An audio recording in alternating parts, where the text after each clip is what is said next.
नमस्कार दोस्तों, आप सभी को होली के पावन पर्व की अग्रिम शुभकामनाएं। होली का पावन अवसर नजदीक है और इस खास मौके पर हम एक महत्वपूर्ण चर्चा करने वाले हैं। प्राचीन मान्यताओं के अनुसार होली के दिन पत्नी के अलावा एक विशिष्ट महिला से संबंध बनाना न केवल पाप से मुक्त माना जाता है, बल्कि इसे पुण्य के रूप में भी देखा जाता है। क्या आप जानते हैं कि वह महिला कौन है और इस परंपरा के पीछे क्या कारण है? साथ ही होली के दिन होलिका दहन का शुभ मुहूर्त क्या है और किस समय इसे करना सबसे उत्तम माना गया है? यदि आपको इन विषयों की जानकारी नहीं है, तो इस वीडियो में हम आपको विस्तार से सब कुछ बताएंगे। इसके अलावा इस साल 2025 में होली की तिथि को लेकर काफी भ्रम की स्थिति बनी हुई है। इस बार कौन कौन से महत्वपूर्ण संयोग बन रहे हैं और इनका क्या असर पड़ेगा, इन सभी सवालों के जवाब हम आपको इस वीडियो में देने वाले हैं। तो आइए इस खास जानकारी से भरी चर्चा की शुरुआत करते हैं। आप सभी को होली की ढेरों शुभकामनाएं। इस बार होली 13 मार्च को मनाई जाएगी या 14 मार्च को, इसे लेकर अनेक प्रसिद्ध पंडित, ज्योतिषी और विद्वान असमंजस में हैं। लेकिन भक्तों, आज के इस वीडियो में हम आपको विस्तार से बताएंगे कि होली का दहन कब होगा, इसका शुभ मुहूर्त क्या है और होली कब खेली जाएगी। इसके साथ ही इस पर्व पर कौन कौन से उपाय करने से विशेष लाभ मिल सकता है। यह वीडियो आपके लिए बेहद महत्वपूर्ण और लाभकारी होने वाला है, इसलिए इसे अंत अंत तक जरूर देखें। अगर आपने अभी तक हैप्पी होली कमेंट में नहीं लिखा है, तो अभी लिखें और इस आनंदमय पर्व की शुभकामनाएं दें। साल 2025 की होली कई बड़े घटनाक्रमों के साथ आ रही है, जो इसे और भी खास बना रहे हैं। आइए जानते हैं इस बारे में पूरी जानकारी। होली के दिन भद्रा का विशेष महत्व बताया जा रहा है, जो कि सही है। भद्रा होली पर भी प्रभाव डालती है, इसलिए यह जानना अत्यंत आवश्यक है कि होली कब है और होली है का दहन का सही समय क्या होगा। कहा जा रहा है कि इस पूर्णिमा पर तीसरा चंद्र ग्रहण लगेगा, जिसका प्रभाव जानना बहुत जरूरी है, क्योंकि यह एक महत्वपूर्ण पर्व है और इसे सही विधि से मनाना चाहिए। हम इस वीडियो में आपको होली के पूजन और होलिका दहन की विधि के बारे में भी विस्तार से बताएंगे। हमारी सभी जानकारियां शास्त्रों पर आधारित होती हैं और किसी प्रकार की कल्पना नहीं होती।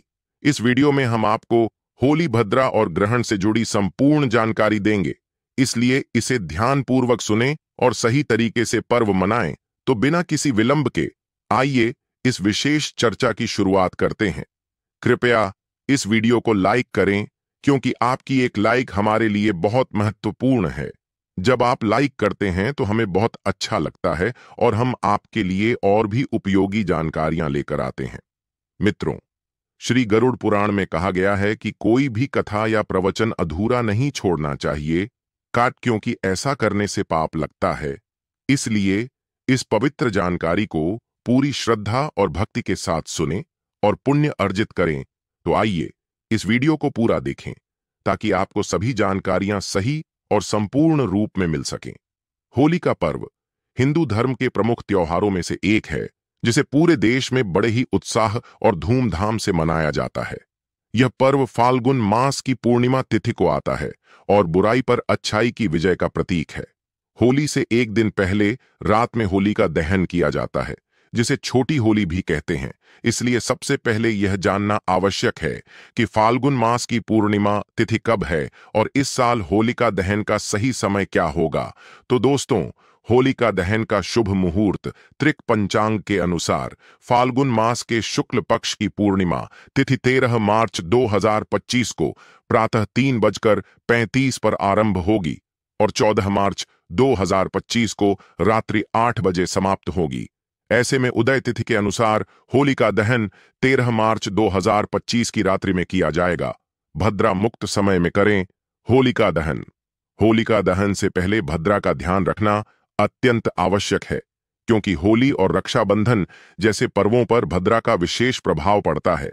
भद्रा मुक्त समय में ही होली का दहन करना शुभ मान जाता है। धुंडी रंगों का उत्सव होलिका दहन के अगले दिन रंगों की होली खेली जाती है जिसे धुल कहा जाता है। भारत के विभिन्न राज्यों में इसे अलग अलग नामों से जाना जाता है। इस दिन रंग, गुलाल आदि लगाकर हर्षोल्लास के साथ होली मनाई जाती है। इस प्रकार यह पर्व 2 दिनों तक मनाया जाता है, जो भक्तों के लिए अपार आनंद और उत्साह का अवसर लेकर आता है। होली के रंगों का पर्व 14 मार्च को मनाया जाएगा। अगर होली का दहन के दिन भद्रा की बात करें तो 13 मार्च को भद्रा काल प्रातः 11:26 तक रहेगा। इस दौरान होलिका दहन करने से बचना चाहिए। होलिका दहन का शुभ मुहूर्त पंचांग के अनुसार होलिका दहन का शुभ समय 13 मार्च की रात्रि 11:02 से प्रारंभ होकर 14 मार्च को लगभग 1 घंटा 40 मिनट तक रहेगा। खास योगों का संयोग इस वर्ष होलिका दहन के समय धृति योग बन रहा है, साथ ही पूर्वा फाल्गुनी नक्षत्र भी रहेगा। वहीं 14 मार्च को होली के दिन उत्तर फाल्गुनी नक्षत्र के साथ सुल योग का संयोग होगा। ऐसी स्थिति में विधिपूर्वक पूजन करने से जीवन में सुख समृद्धि प्राप्त होती है। होलिका दहन की पूजा विधि प्रातः सूर्योदय से पहले उठे और स्नान आदि करके स्वच्छ वस्त्र धारण करें। पूजन सामग्री पहले से एकत्र कर लें। पूजन के लिए आवश्यक सामग्री बड़कुल बड़ के फल की माला बनाएं और रखें। हल्दी, कुमकुम और अक्षत चावल के दाने तैयार रखें। धार्मिक मान्यताओं के अनुसार शुभ मुहूर्त में विधिवत पूजन करने से परिवार में सुख, शांति और समृद्धि बनी रहती है। पूजा विधि सबसे पहले एक पात्र में जल लें, उसमें कुछ कच्चा मूंग डालें और आटे की थोड़ी मात्रा रखें। कुछ लोग इसमें हल्दी का उपयोग करते हैं, जबकि कुछ लोग तिलक के लिए कुमकुम या रोली का प्रयोग करते हैं। आपके घर में जो भी प्रचलित हो वही सामग्री ले। इन सभी आवश्यक वस्तुओं को एकत्रित कर एक स्थान पर बैठे जो बड़कुल की माला आपने बनाई है उसकी पूजा अपने घर पर करें। पूजा करने की विधि इस प्रकार है। सर्वप्रथम माला पर हल्का जल छिड़क इसके बाद तिलक लगाएं और चावल व कुछ पुष्प अर्पित करें। श्रद्धा भाव से हाथ जोड़कर माला को प्रणाम करें। इसके पश्चात माला को थाली में रखें या अपनी सुविधा अनुसार संभालें। शेष सामग्री एकत्र कर उचित समय पर पूजा के लिए प्रस्थान करें। ध्यान दें कि पूजा शुभ मुहूर्त में ही संपन्न करें। इस विधि से सामग्री लेकर उस स्थान पर जाएं जहां होली का दहन किया जाता है। ध्यान दें कि आपके क्षेत्र में होलिका लकड़ी से बनी है। वहां पहुंचने के बाद सबसे पहले जल का छिड़काव करें और हल्दी, कुमकुम अर्पित करें। इसके साथ अक्षत चावल चढ़ाएं और हरे मूंग को भिगोकर अर्पित करें। सुबह उस मूंग को लेकर पुनः अर्पण करें। भोग में बताशे अर्पित करें और इच्छा अनुसार कुछ दक्षिणा भी समर्पित कर सकते हैं। दक्षिणा अर्पित करते समय एक परिक्रमा करनी होगी। ध्यान रखें कि जल अर्पित करते समय जल लकड़ियों को ना लगे ताकि होलिका दहन में बाधा ना आए। परिक्रमा के बाद कच्चे धागे को 5 या 7 बार अच्छे धागे के साथ लपेट हुए होलिका के चारों ओर बांधें। इसके पश्चात होलिका को प्रणाम करें। इस प्रकार आपको होलिका की पूजा संपन्न करनी है। इस पूजा में कुछ विशेष परंपराएं होती हैं, जैसे 5 प्रकार के अनाज अर्पित किए जाते हैं। इसलिए ध्यान दें कि आप भी 5 अनाज चढ़ा सकते हैं। साथ ही पुष्प अर्पित करना भी शुभ माना जाता है। कई लोग यह प्रश्न करते हैं कि इस दिन किन देवताओं का आह्वान करें, किनका स्मरण करें और किसकी उपासना करें। होली का पूजन एवं नृसिंह भगवान की आराधना देखिए। जब हम होलिका की पूजा करते हैं तो एक तरह से हम भगवान नृसिंह देव की भी उपासना कर रहे होते हैं, क्योंकि इसी दिन भगवान नृसिंह देव की आराधना की जाती है। भगवान नृसिंह श्री हरि विष्णु का एक अवतार है, जिन्होंने होलिका के भाई हिरण्यकश्यप का वध किया था। अतः इस दिन भगवान नृसिंह की पूजा की जाती है। भगवान को प्रेम पूर्वक चंदन अर्पित करें, जिससे यह पूजा पूर्ण मानी जाएगी। होलिका दहन के विशेष मंत्र भक्तजन। होलिका दहन के दिन आप कुछ विशेष मंत्रों का जाप कर सकते हैं। होलिका मंत्र ओम होलिकाय नमः। यह मंत्र बुराई के नाश और अच्छाई की विजय के लिए प्रार्थना करता है। प्रहलाद मंत्र ओम प्रहलादाय नमः। इस मंत्र द्वारा भक्त प्रहलाद की अटूट श्रद्धा और भक्ति का स्मरण किया जाता है। प्रहलाद ने अनेक कठिनाइयों का सामना किया, लेकिन उनका ईश्वर में विश्वास कभी नहीं टूटा। होलिका की कथा यह सिखाती है कि अंततः बुराई का नाश होता है और सच्चाई व अच्छाई की सदैव विजय होती है। ओम कृष्णाय नमः। यह मंत्र भगवान श्री कृष्ण की भक्ति और उनकी शक्ति का स्मरण कराता है।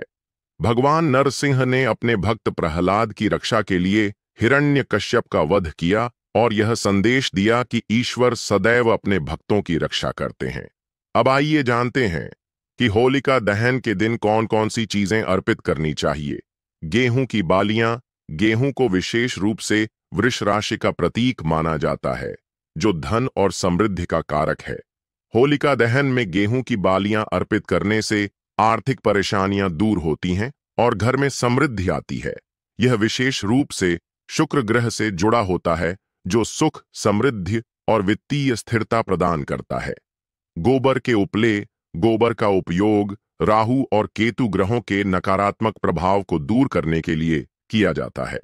इसे होलिका में अर्पित करने से घर परिवार में सुख शांति बनी रहती है और बुरी शक्तियों से रक्षा होती है। ग्रहों के दोष दूर करने के उपाय। कुछ ग्रह हमारे मन और मस्तिष्क पर गहरा प्रभाव डालते हैं, जिससे मानसिक अस्थिरता और घबराहट हो सकती है। इन दोषों को कम करने के लिए कुछ विशेष उपाय किए जा सकते हैं। गोबर के उपले कुछ ग्रहों की नकारात्मक ऊर्जा को समाप्त करने और घर में शांति बनाए रखने के लिए गोबर के उपले जलाना लाभदायक होता है। यह नकारात्मक शक्तियों को दूर कर वातावरण को पवित्र करता है। काला तिल। काले तिल का संबंध क्षण ग्रह से होता है, जो कठिनाइयों और अनुशासन का प्रतीक माना जाता है। हवन या अग्नि में काले तिल अर्पित करने से क्षण दोष कम होता है और जीवन की परेशानियां दूर होती हैं। यह बुरी नजर से भी बचाता है और नकारात्मक प्रभावों को कम करता है। कपूर। कपूर का उपयोग विशेष रूप से बुध ग्रह से जुड़ा होता है। यह मानसिक स्थिति को शुद्ध करता है और बुद्धि के विकास में सहायक होता है। कपूर जलाने से घर का वातावरण पवित्र होता है और सकारात्मक ऊर्जा का संचार होता है, जिससे जीवन की समस्या हल होती है। पान का पत्ता। पान का पत्ता राहु केतु के दोष को शांत करने में सहायक माना जाता है। यह घर में सुख, शांति और प्रेम का वातावरण बनाने में मदद करता है। पान का पत्ता घर के वातावरण को शुद्ध कर ऊर्जा के प्रवाह को सही दिशा में ले जाता है।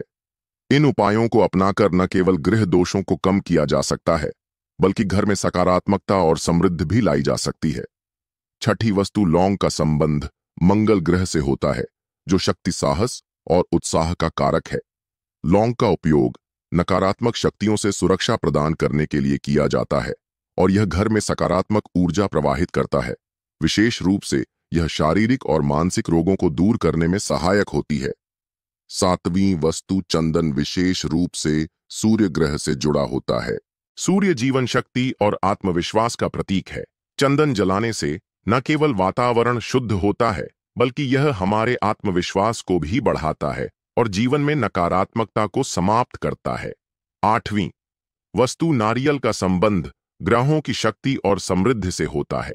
यह विशेष रूप से बृहस्पति ग्रह से जुड़ा होता है, जो ज्ञान और शिक्षा का प्रतीक माना जाता है। नारियल का दान करने या इसे जलाने से घर में सकारात्मक ऊर्जा आती है और ग्रहों के अशुभ प्रभावों से मुक्ति मिलती है। अब जानिए होलिका दहन के दिन किए जाने वाले कुछ विशेष उपाय। होलिका दहन की अग्नि को अत्यंत पवित्र माना जाता है। इसे सही विधि से संपन्न करने पर जीवन में सुख, समृद्धि और शांति बनी रहती है। आइए जानते हैं इस दिन के कुछ खास उपाय होलिका दहन में डालें। यह विशेष वस्तुएं और दूर करें अपने जीवन की समस्याएं। ऐसा माना जाता है कि होलिका दहन में कुछ विशेष चीजें अर्पित करने से हमारे सभी कष्ट लकर राख हो जाते हैं और जीवन में सुख, शांति का आगमन होता है। आइए जानते हैं कि कौन सी चीजें होलिका दहन में अर्पित करनी चाहिए, जिससे सभी परेशानियों से मुक्ति मिले। शीघ्र विवाह के लिए उपाय। यदि विवाह में कोई बाधा आ रही हो तो होलिका दहन के समय हवन सामग्री में शुद्ध घी मिलाकर अग्नि में अर्पित करें। इस दौरान होली की 7 बार परिक्रमा करें। मान्यता है कि इस उपाय से विवाह में आ रही सभी अड़चनें समाप्त हो जाती हैं। यदि आप विवाहित हैं तो यह उपाय पति पत्नी को साथ में करना चाहिए, जिससे दांपत्य जीवन सुखमय बना रहे। दीर्घायु और स्वास्थ्य के लिए उपाय। दीर्घायु और अच्छे स्वास्थ्य की कामना के लिए अपनी लंबाई के बराबर एक काला धागा लें। इसे 2 से 3 बार मोड़ें और फिर अपने पूरे शरीर के चारों ओर 7 बार घुमाकर होली की अग्नि में अर्पित करें। ऐसा करने से नकारात्मक शक्तियां, बुरी नजर, रोग और दोष समाप्त होते हैं तथा जीवन दीर्घायु और स्वस्थ बना रहता है। इस तरह के छोटे छोटे उपाय करके आप अपने जीवन को खुशहाल और समृद्ध बना सकते हैं। वैवाहिक जीवन में मिठास लाने के लिए उपाय। यदि आपके वैवाहिक जीवन में तनाव या मतभेद है, तो होलिका दहन के दिन एक नारियल और एक 108 घी में भीगी हुई बातिन को एक एक करके होलिका की अग्नि में अर्पित करें और उसकी परिक्रमा करें। अंत में नारियल समर्पित करें। ऐसा करने से दाम्पत्य जीवन में मधुरता आती है और रिश्तों में सुधार होता है। आर्थिक समृद्धि के लिए उपाय। यदि आप धन संबंधी परेशानियों से गुजर रहे हैं, तो होलिका दहन के समय गन्ना और खिल अवश्य अर्पित करें। इससे माता लक्ष्मी की कृपा प्राप्त होती है और आर्थिक समस्याओं से छुटकारा मिलता है। यह उपाय घर में समृद्धि और खुशहाली लाने में सहायक होता है। इन आसान और प्रभावी उपायों को अपनाकर आप अपने जीवन में सुख, शांति, प्रेम और आर्थिक स्थिरता ला सकते हैं। अब आइए जानते हैं होलिका के रंग से जुड़े कुछ विशेष और चमत्कारी उपाय, जिन्हें ज्योतिष में अत्यंत महत्वपूर्ण माना गया है। होलिका की राख के अद्भुत लाभ और उपाय। होलिका दहन की राख को घर में रखना कई तरह से लाभकारी माना जाता है। ऐसी मान्यता है कि यह न केवल घर में सुख शांति बनाए रखती है, बल्कि नकारात्मक ऊर्जा और अशुभ प्रभावों को भी समाप्त करती है। होलिका दहन के बाद बची हुई राख को कई विशेष उपायों में उपयोग किया जाता है, जो न सिर्फ जीवन में सुख समृद्धि लाने में सहायक होते हैं, बल्कि राहु और केतु जैसे अशुभ ग्रहों के प्रभाव से भी मुक्ति दिलाते हैं। ज्योतिष शास्त्र के अनुसार अगर किसी व्यक्ति की कुंडली में राहु और केतु का नकारात्मक प्रभाव हो, तो उसका जीवन अनेक बाधाओं और समस्याओं से घिर जाता है। ऐसे में होलिका की राख का उपयोग एक प्रभावी उपाय माना जाता है। इसे शिवलिंग पर अर्पित करने से नकारात्मक ऊर्जा शांत होती है और व्यक्ति को राहु केतु के बुरे प्रभावों से राहत मिलती है। इस उपाय से व्यक्ति की ऊर्जा संतुलित होती है और उसे मानसिक शांति प्राप्त होती है। अगर आर्थिक तंगी और धन की कमी का सामना करना पड़ रहा हो, तो होलिका की राख से एक सरल उपाय किया जा सकता है। इसके लिए राख को लाल कपड़े में एक सिक्के के साथ बांधकर तिजोरी में या उस स्थान पर रखें जहां धन रखा जाता है। ऐसा करने से धन आगमन के मार्ग खुलते हैं और आर्थिक स्थिति में सुधार होता है। यह उपाय खासकर व्यापारियों और वित्तीय समस्याओं से जूझ रहे लोगों के लिए अत्यंत लाभकारी साबित होता है। ग्रहों के अशुभ प्रभाव को कम करने के लिए भी होलिका की राख एक सिद्ध उपाय मानी जाती है। राख से स्नान करने या शरीर पर इसका लेप करने से शनि, मंगल, राहु और केतु जैसे ग्रहों की नकारात्मकता कम होती है। इस उपाय से न सिर्फ शारीरिक शुद्धि होती है, बल्कि मानसिक शांति भी मिलती है।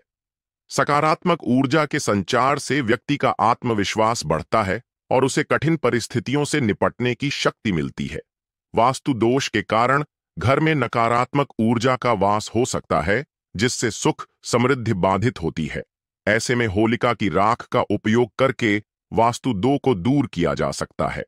घर के विभिन्न स्थानों पर इस राख को छिड़कने से नकारात्मकता समाप्त होती है और सकारात्मक ऊर्जा का प्रवाह बढ़ता है। यह उपाय घर में शांति बनाए रखने और खुशहाली लाने में सहायक होता है। राहु केतु की बुरी दृष्टि और नकारात्मक शक्तियों से बचाव के लिए भी होलिका की राख का उपयोग किया जा सकता है। इसे घर में किसी सुरक्षित स्थान पर रखने से न सिर्फ वास्तु दोष दूर होते हैं, बल्कि बुरी नजर और अन्य नकारा प्रभावों से भी सुरक्षा मिलती है। जब घर में कोई नई वस्तु लाई जाती है या कोई नया सदस्य आता है, तो इस राख का उपयोग विशेष रूप से लाभकारी होता है। स्वास्थ्य संबंधी समस्याओं से बचाव में भी होलिका की राख मददगार साबित होती है। अगर परिवार के सदस्य अक्सर बीमार रहते हैं, तो इस राख को घर में रखने से रोगों का प्रभाव कम होता है। इससे घर का वातावरण शुद्ध और सकारात्मक बना रहता है, जिससे स्वास्थ्य में सुधार होता है। यह उपाय उन परिवारों के लिए खास तौर पर फायदेमंद है जो लगातार स्वास्थ्य समस्याओं से परेशान रहते हैं। आय के नए स्रोतों की तलाश में जुटे लोगों के लिए भी होलिका की राख एक सरल उपाय हो सकती है।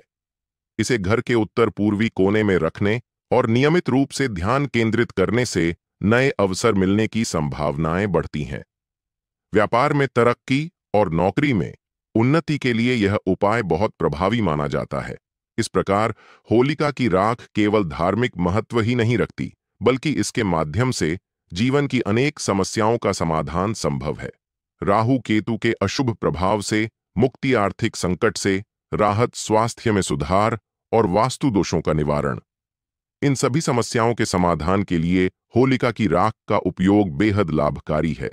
इसे सही तरीके से और श्रद्धापूर्वक अपनाने से जीवन में सुख, शांति और समृद्धि बनी रहती है। अगर आपको यह जानकारी उपयोगी लगी हो तो इसे अपने मित्रों और परिवार के साथ अवश्य साझा करें ताकि वे भी इन उपायों का लाभ उठा सकें। होली की शुभकामनाओं के साथ हर हर महादेव, जय माता पार्वती, जय श्री कृष्ण,